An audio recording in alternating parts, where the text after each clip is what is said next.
Today, there are 2 million descendants of French-Canadian immigrants living in New England. These are our stories. Welcome to the French-Canadian Legacy Podcast. Venez tous jeunes filles et garçons, je vais vous raconter l'histoire de notre immigration ici au USA, de grands aventuriers de pays étrangers. This is the French-Canadian Legacy Podcast. I am Jesse Martineau. Now, this week, we have a pretty special episode. We are joined by two incredibly talented individuals who have come together to co-direct an exciting new documentary called The Carrefour. Now, this project is amazing. I'm very much looking forward to talking about it.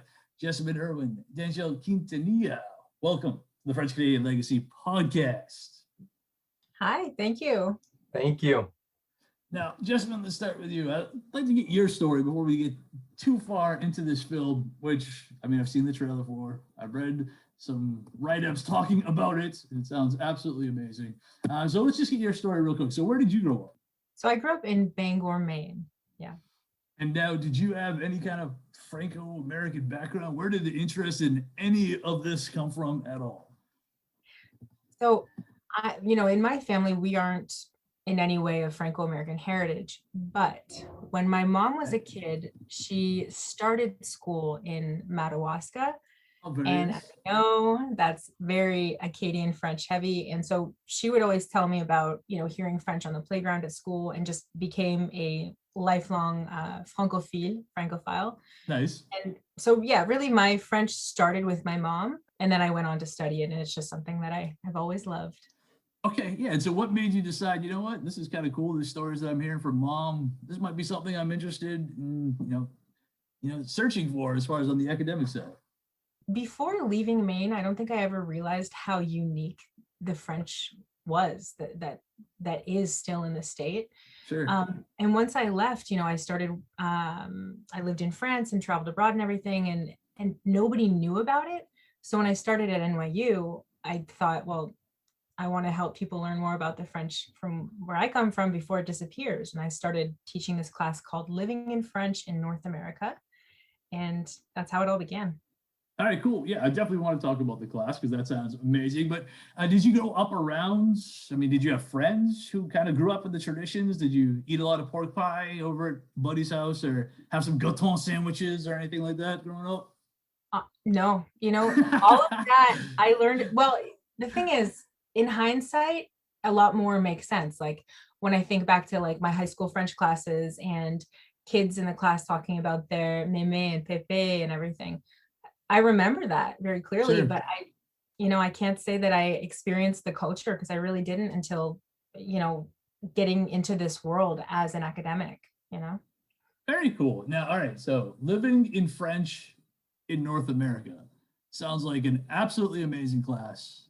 First of all, what is the class about, and what made you decide, this is something I absolutely have to create right now? I've always been really attached to storytelling, and I honestly, it sounds funny, but I'm also really attached to older folks. I love, getting that exchange because Sure. It's like a living history book that you can talk to and get a look into the past. And so a Québécois colleague named Jonathan Caillé, and essentially it's an alternative spring break course. And so with alternative spring break, your course has a mission, and our mission was to document oral history in Maine. So we, spend the first half of the semester learning about the history of French in North America in general. And during spring break, we take an 8-day road trip and hit all the hot spots. We go to Lowell, Massachusetts. Nice. We go to Lewiston, which is where our documentary currently takes place. Sure. We go up to Orono as well, and we just interview and talk, and students get to see an example of French, the living language of French in Maine. Sure. No, that's all. You say stop on Lowell on the way up, which I think is very Yeah, cool. the home of Jack Kerouac. Yeah, of course. That is one of the stops on our Franco routes. Yeah.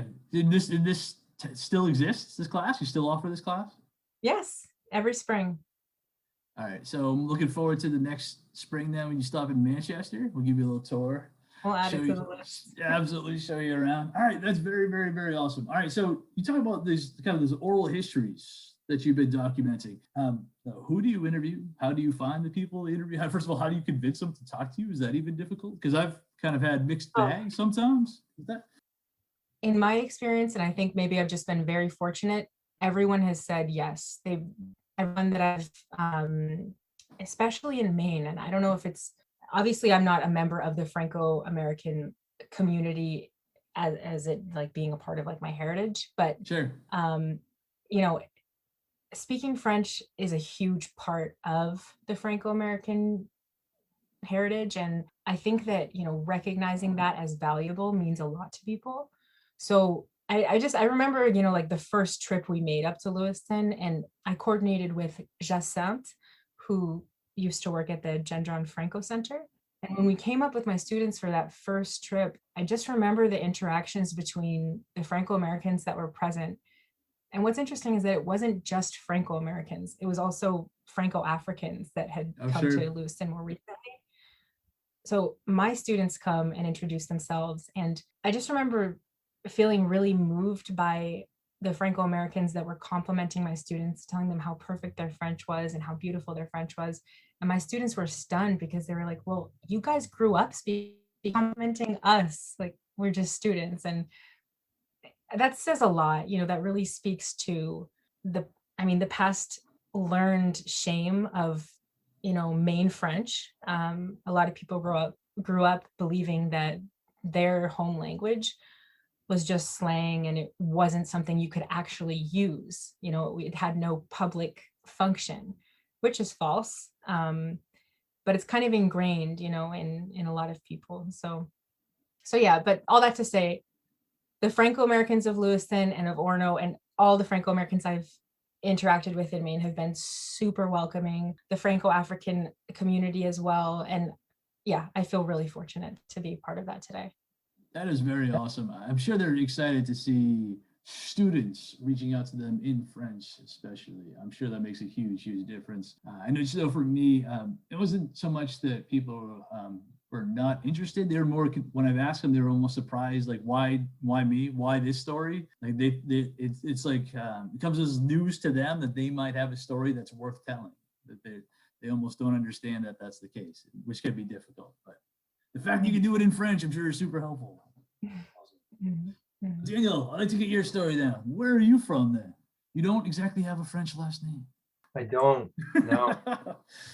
It's a difficult last name to say, but I found that many last names in French for people here in Maine who are not from that background have a hard time saying those things. Absolutely. So, for example, our main character in the film, Desjardins, people can't say that, so they'll say Desjardins.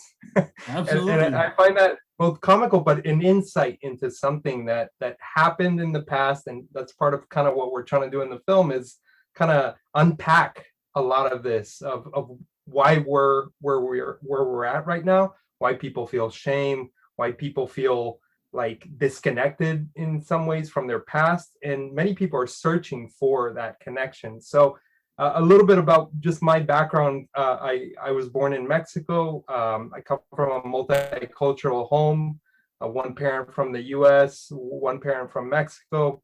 What spoke to me about this story, and I guess it's a theme across a lot of the films that I've been able to work on and partake in, is that there's this sort of thread that connects a lot of these immigration stories. I see a sort of universal story in this, and that's honestly one of the things that attracted me to this, is that we explore this in the film, but it's sort of like history repeats itself, and it's like the next new immigrant group that comes that sort of faces a lot of the same things that these older immigrant groups faced.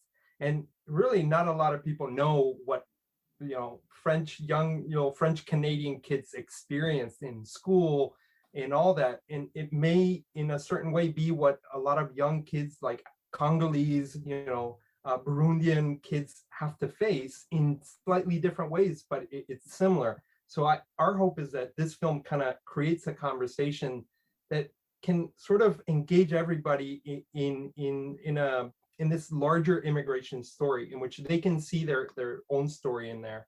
and create these bridges that often are hard to create so that an old immigrant group understands and can connect with a new immigrant group. So that's what attracted me. And I think that's sort of my connection to the film and to the film subject.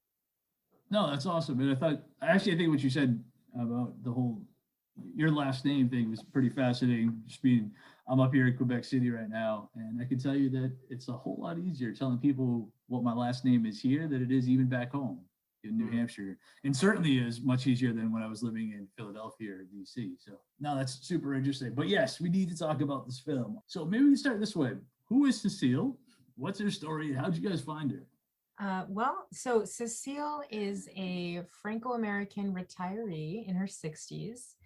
And I first met Cecile visiting the Franco Center with my students. And she was just incredibly helpful, very motivated to share her knowledge and love of the French language, but also, share her contacts within the Franco-African community of Lewiston. She was really, with my knowledge of who is working to keep French alive in Lewiston. I mean, sure. I don't think that was actually her intentional goal, but she happened to fall into that and happened to be, at the forefront of that connection between, as Daniel was saying, past and present immigrant communities. So anyway, back to Cecile, Franco-American retiree. What can we tell you about Cecile? She's fun. She's got amazing French. She knows a heck of a lot about Lewiston. She grew up in Lewiston. Both of her parents spoke French, and she went to parochial schools like many Lewiston Franco-Americans up until high school. And, that's a story we hear a lot. Sure. But in high school, she sort of made a decision to lose her French accent in English, and really began to actively reject that Franco identity that she had. Obviously, societal pressures play a huge role in that, and it's something we explore in the film as well. Why did that happen, and why did it happen to so many people? Why do people walk around with this shame about their identity, like as if, their way of life was un-American or not good enough or less good? Cecile is unique in that she went through that shame, and coming back to Lewiston through her French roots, thanks to this new wave of immigration, it really helped her heal and get through that past shame. I just think she's a great example of how powerful it can be to finally have pride in your identity and your heritage. So yeah, that's Cecile. I don't know if I left anything out. Danny, feel free to complete that because sometimes I forget things.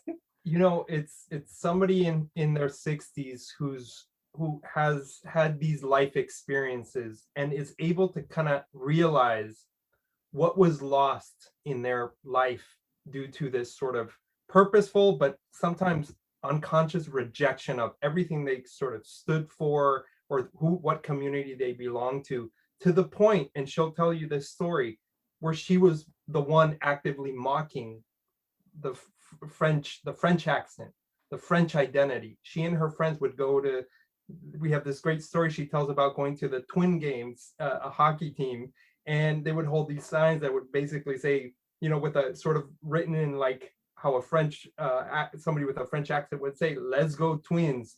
And they would do it just in front of the cameras that were broadcasting the game. And she didn't even like hockey.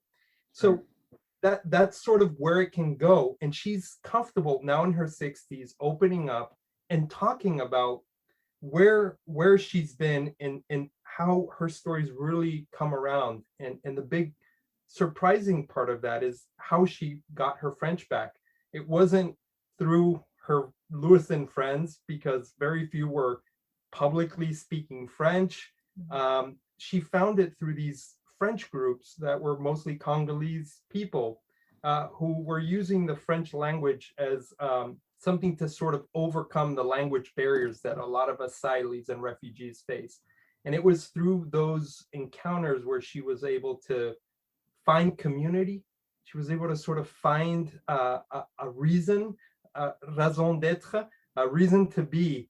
And they got as much from her as she got from them, which is one of the beautiful things of this story, that it was a give and take. And it was all sort of thank you to this thing they shared, which was the French language.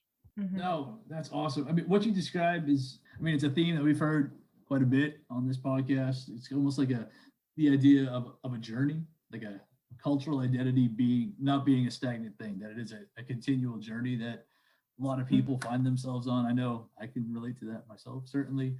And it sounds like a lot of the themes that you were talking about in Cecile's life are things that are going to be very familiar with people, that listen to this podcast. And that's absolutely very, very awesome. And now we've alluded to it a couple different times, talking about asylees or refugees from the Congo.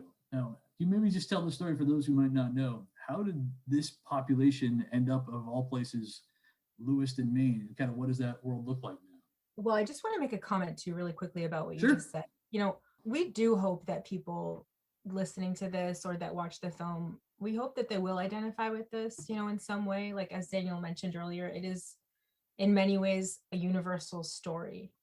A lot of this is going to be very specific to Franco-Americans, and to Franco-Africans, of course. But in the big picture, it's an immigration story. It's about displacement, and there are many reasons for that. So coming back to the Congolese, the Rwandans, I mean, I've said Franco-Africans many times, and I don't mean to be, imprecise or unprecise. I don't remember the word in English now, imprecise. But it's just, we have people coming into the state that are new Mainers that are coming from primarily the Congo, Angola, which of course in Angola, they speak Portuguese, but along the border, many people speak French as well. And those are the two biggest groups that have come recently. But before then, there were Djiboutians, Rwandans, Burundians. And so why are people leaving those countries in Africa? A lot of it, especially for our, Congolese friends that we've made in Lewiston, they've shared that it has to do with basically the effects of genocide and war and corruption. And so genocide stemming from Rwanda initially in the 90s. The war has been going on for a long time now in the borders of, around Angola and the Congo, and in Rwanda, of course, genocide has ended. But the point is that the effects of that they aren't over. I mean, people that committed genocide in Rwanda oftentimes escaped into the Congo. And, when we talk to, for example, Julie, one of our characters in the film, she expresses that one of the major problems in the Congo is that the government doesn't, the people, in that there's no healthcare system in place. Like, the education is limited, access to education is limited. And so you end up with a population that they don't have a lot of choices. There's not a lot of options. And so, I think it all really comes down to corruption and oppression.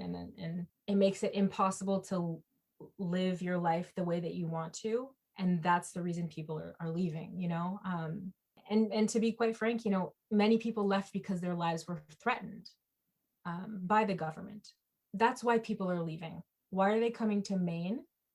The number one answer I've heard to that question is because they knew someone else that told them Maine was a really nice place and that they were welcoming to newcomers. That's And awesome. That's all I know. Because it is sort of unexpected. I mean, why? Well, first of all, the whole linguistic coincidence of French, this overlap between the two communities, the newcomers and the past history of French in Maine, which many people don't even know about. Sure. That's really unique, but yeah, why Maine? It's far away. It's cold here. It's not an easy place to live. But yeah, that's the answer I've received, is they know someone that said it was nice. And one of the things that you understand, if you understand their story as to how they got to Maine, same thing as a few people came up, but it was affordable housing and sort of safe living spaces for them. And one of the largest groups currently there is Somali Bantu, different groups. And the Franco sort of African group is sort of came after them and found some of the same appeal of being in a small, second largest city in Maine, but it's still a small city compared to every other city, I think, in the US. And one of our main characters, Tresor is his name, treasure as you would translate it, is an artist. He has studied the arts since he was young. Brazil studied arts. They're experienced, in his own words, a lot of racism that exists towards people, like him. And he came to join his sister, this sort of story that we're talking about, which is joining a family member or somebody who came before you, join his sister. And so he's now in this place that he describes as a very cold place. It's both a physically cold, but I think it's also like a different kind of cold, which is culture is very different and people live further apart from each other. You need a vehicle, you need things to build community, especially during a pandemic. So he's the second kind of big character for us. And one of the things he said as to why he left Congo was, as an artist who speaks up against sort of this political corruption, against the government, those people are targeted. They actually are. And so he doesn't go too much into it, but he describes as one of the reasons why he's seeking asylum in Lewiston, in Maine. And that's how he kind of arrived there. Yeah, I mean, I think the story is pretty fascinating. I mean, Manchester, my hometown, is at least was a refugee placement city as well. And I think mainly because we had a bunch of old mill housing that was considered super affordable. But as you pointed out, it has led to, once the community starts, more start moving in. It becomes a much more interesting, much more fascinating story, I find, which is very cool. But anyway, so you mentioned Tresor, and he's the major character. Now, how does he meet Cecile? How does that relationship develop? Well, through the Franco Center, they met through an event called La Rencontre, which initially started as a gathering targeted towards Franco-Americans who wanted to refine their French and practice their French again. But well before Tresor was ever in Lewiston, Franco-Africans started coming to the event as well. It's funny because I think back to the initial meetings that we've heard about, like the initial overlap between the French-speaking African community and the Franco-Americans. And Cecile, who moved back to Lewiston and decided to refine her French and went to this event at the Franco Center, she was kind of disappointed because so many of the Franco-Americans there, they would start out in French and then they'd go back to English. She ended up meeting French-speaking Africans there who would stay in French. And then she started going to their conversation groups instead. That's awesome. That's very awesome. Which really drastically improved her French. But the first connection between Tresor and Cécile took place at the Franco Center as well. Tresor came in, and I know in the first interactions, Cecile has mentioned that, she learned that he was an actor and he had come in because he was really interested in the performing arts and wanting to participate in that in Lewiston. And, the Franco Center, of course, does a lot of that. So that's how they first met. And how did you go from having this amazing story to deciding, you know what, we got to make this into a documentary? The conception of this, it really does stem from that class. And I don't want to attribute all of it to that because the project has developed so much, especially since, teaming up with Daniel. So yeah, I started documenting oral history in Maine with my students. And then I got the idea to make a documentary. And I started a parallel project called Living in French. And I worked really hard on it, but, I'm a French teacher and I have very little experience in filmmaking. And so I sought advice from someone named Julia Schultz, who, Sure. Of course, Julia Schultz, of course. Yeah. And her partner, Ben Levine, who in the past made a film called Waking Up French, or Réveil. and they looked over my footage and they were like, you know what? Why don't you work with this really great filmmaker we know named Quintanilla? And that was just in December. So, Oh, you know, wow. I had been working on the project, but it's kind of like, it did feel like I was hitting a little bit of a wall. And it's nice to be working with someone who is an expert in what he does, and I get to be an expert in what I do, and it works out really well. So at least so far, no? from where I'm sitting, yes. Sure. Yeah, big fans of Ben Levine here. We've been on the podcast before. That for I mean, it was 20 years ago, but that film was a game changer when that came out. The Réveil Waking Up French Yeah, documentary. and we hope to kind of, you know, mirror that in some small way. Like, we really love that they did screenings and then really engaged the community through their discussions following that, and we fully intend to do the same thing. So yeah. Now, do you plan to, is it going to be available in French to be shown up here? Oh yeah, yes. I mean, a lot of the film, it is in French, but we'll certainly put French subtitles on the English portions or the Lingala portions, or yeah. Very cool. Now, Yeah, I would say that maybe 60 or 70% of the film is in French, and the rest is in English, and like Jesse mentioned, a little bit in Congolese language, Lingala. That's terrific. Now, Daniel, you've worked with Ben before, is that correct?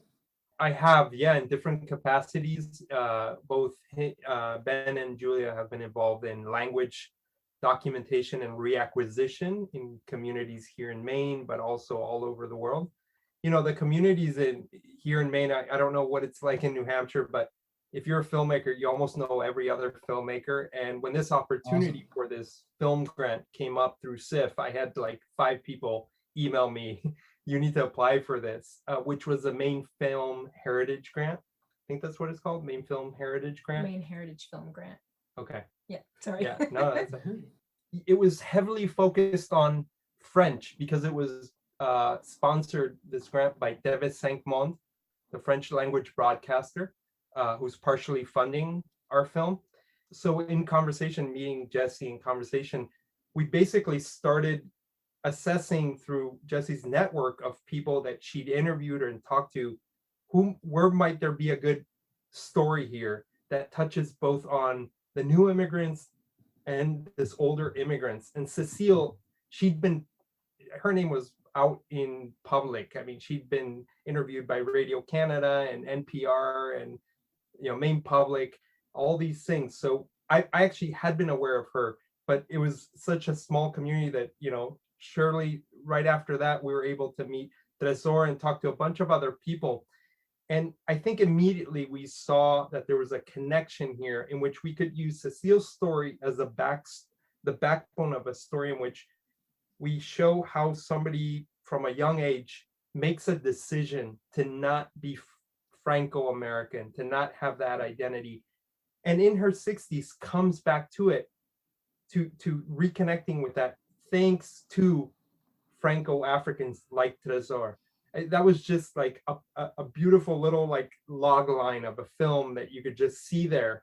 And it was just sort of, how do we actually make that happen during a pandemic when people aren't vaccinated? So we had to wait till people got vaccinated and really kind of put a lot of effort into making those connections happen.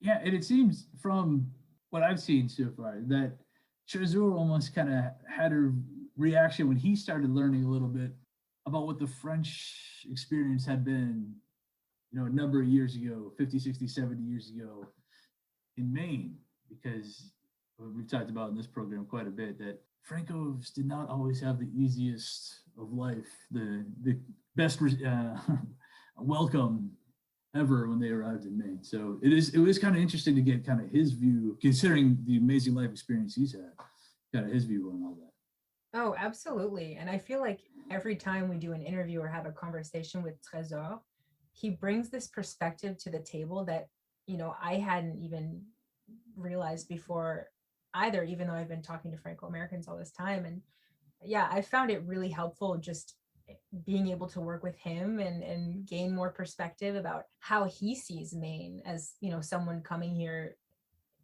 from a very different background. And he draws these parallels and from, experiences that, things that happen to Franco-Americans, and then, what's happening today. Yeah, he's really great. He's a thinker and a performer. He does it all. And I feel like we've definitely learned a lot from him. Now, I'd like to quickly just touch on, I guess it doesn't have to be quickly, but I'd like to touch on the title of the film, the Carrefour. I'm sure you correct me. You would think after a bunch of months in Quebec City, I could be better at it than I am. But what does the title mean, and why was it chosen? It really just comes from the story that we're telling, which is sort of like Lewiston. If you've ever seen Lewiston and seen a mill town, you see these canals that basically intersect with each other, and you see the river and how the city is laid, and a lot of it has been laid for a purpose, which is for the industry that is powering, and who's powering that industry, in many cases was the Franco-Americans or French Canadians that arrived. So we sort of took the physicality of that and looked at the intersection of these two communities that shared the French language. And it naturally seemed like it applied, like it made sense. Like by reading that title, it would have a resonance to the story we were telling. So yeah, that's it. I mean, I remember thinking back to like when we were really fine-tuning the story, and we'd ask the question, like, what is this about? And in essence, it's the intersection of two immigrant communities, past and present, who are brought together by what they share, which is French. I mean, they share more than that. Sure. There's so many differences, but they do share more than just the language in essence. But yeah, we just kept finding that title was, well suited to the story. But then, like Daniel said, like developing the idea from there, like just the way Lewiston was built. I mean, it just works in all ways. This has been fun. So big picture, and we started getting this film out. People start seeing this film. What is the goal? What is the goal for the film? What do you want people ultimately to take after they've seen this film? We mentioned this before, but the goal of this film is to zoom in on this experience in Lewiston, Maine, give voice to these communities, and share a story that is very particular to Lewiston, but a story that is, a lot of people are going to be able to identify with. We touch on so many themes in the film as well. I think it really goes back to what Daniel said earlier, actually, just creating a conversation around this, immigration, identity, multilinguistic identity. We want to let French speakers and immigrants and, anyone that struggles with identity know that they're valuable, that we see them, we hear them, just sending that positive message. I think it's, from my perspective, I was aware slightly of the French presence in Maine, but I think that we're filling a gap with this story in the sense that there's many people who don't have any idea of this. There's this prejudice that exists, because I've heard it. Anytime I say I'm going to Lewiston, there's people will be like, why go to Lewiston? It's got a negativity attached to it. And I think some of that is carried from what Franco-Americans experienced. And now, in many ways, it's carried by Somalis who live there and new immigrants, French-speaking African immigrants. So from my purpose, it's a story that has sort of been told like Réveil in some way, but this is a different angle, and it's a hopeful angle as to the possibility of connection between these various groups. So I feel like it's a story that needs to be told. I mean, that phrase is overused, but I think it does, because I would have benefited from watching a story like that. My appreciation for the history of Maine, my kind of appreciation for the people who now call Maine home. And really, it's not just Maine, it's New England. I see that I would have benefited from that. And so that's my goal. It's like, let's get this story out. Let's do it in a way that engages audiences in the storytelling, that engages sort of people by the history of the clan in Maine. They didn't know about all these cross burnings all over the state. They didn't know about, the language laws that were sort of being implemented statewide to dissuade people from speaking French in public schools. That stuff is not widely known. If you read the books, you'll learn it, but many people don't know it. So I see it as an opportunity to really bring forward and sort of open that dusty chest that has all this stuff. And when you show this film, it releases energy, and people were there. They see other people they know who sort of speak like them, who have similar stories to them. They're going to open up and be able to talk about it because they see others do it. And we've seen that over and over with different projects. It's a tool. At the end of the day, it's actually a tool that contains this energy that can get released over and over by just playing the video and having people show up. That's really what it is. That is an absolutely awesome answer. Well, this sounds like an absolutely amazing project. So the big question, of course, how can people see it? How will people be able to view this film?